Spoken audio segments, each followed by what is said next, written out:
Hello folks, this is reading from my article from my LinkedIn newsletter.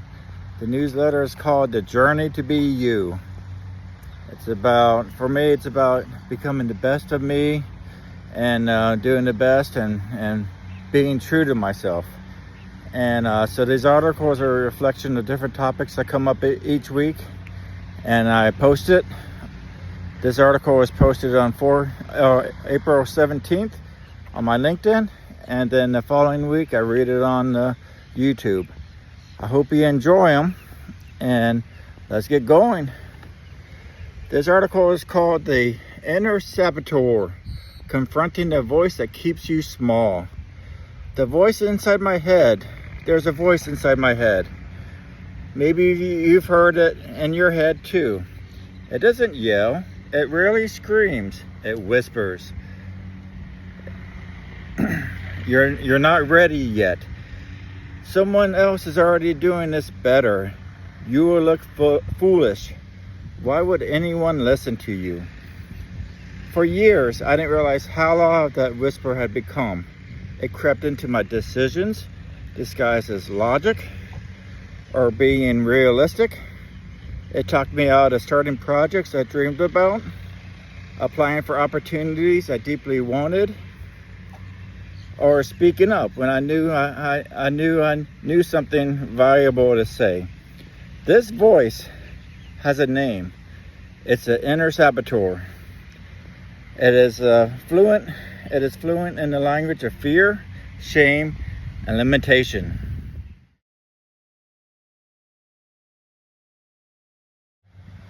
Where does the saboteur come from? The inner saboteur doesn't show up out of nowhere. It is often the echo of past experiences. The teacher who told you not to aim too high. The rejection that hit harder than you expected. The silence in the room after you shared an idea that didn't land.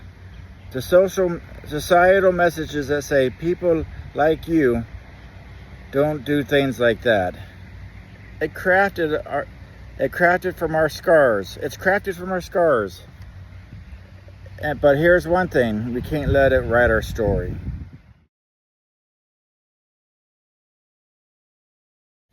My turning point. There was a moment not long ago when I caught myself editing myself before even trying. I had an idea for a new project. I felt excited, and then a voice showed up. What if no one cares? What if it flops? What if you're just wasting your time?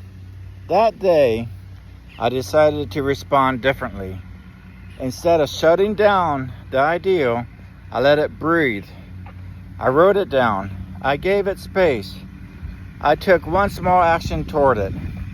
I gave myself permission to be imperfect and still move forward. That's when I realized courage isn't about silencing your voice.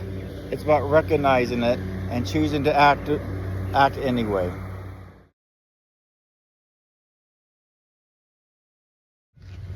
The tools to confront the voice. Here are a few things that help me and might help you too. Name it. When an inner voice saboteur speaks, call it out. Say, that's fear talking. Awareness breaks its power. Separate fact from feeling. Feelings are valid, but they're not always fact. Feeling unqualified doesn't mean you are. Collect evidence. Keep win journals. Or big or small, your past victories are proof you can. Talk back. Create a new inner voice that says, even if I fail, I will learn. One that says, I deserve to take up space.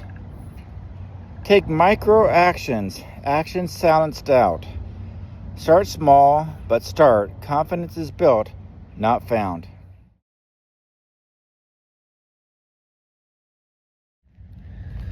You're not alone. Every successful person you admire has dealt with their own inner saboteur. The difference, they don't let it drive.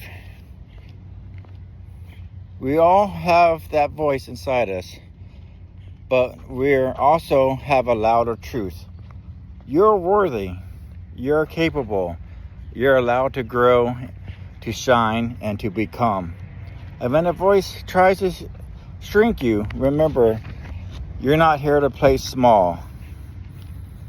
You're here to rise. I appreciate you watching the video today.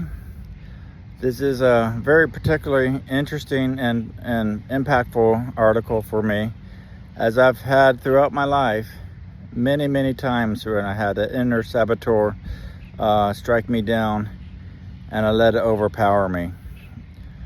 The moment when I said, I don't care what it says, I don't care what other people think, I just started doing. I gave a sense of freedom, a little bit of pep in my step. So I think this article is a great reflection of that. Again, I appreciate you watching, and I hope you have a great day, great week, terrific morning, great night, and let's go, and thank you.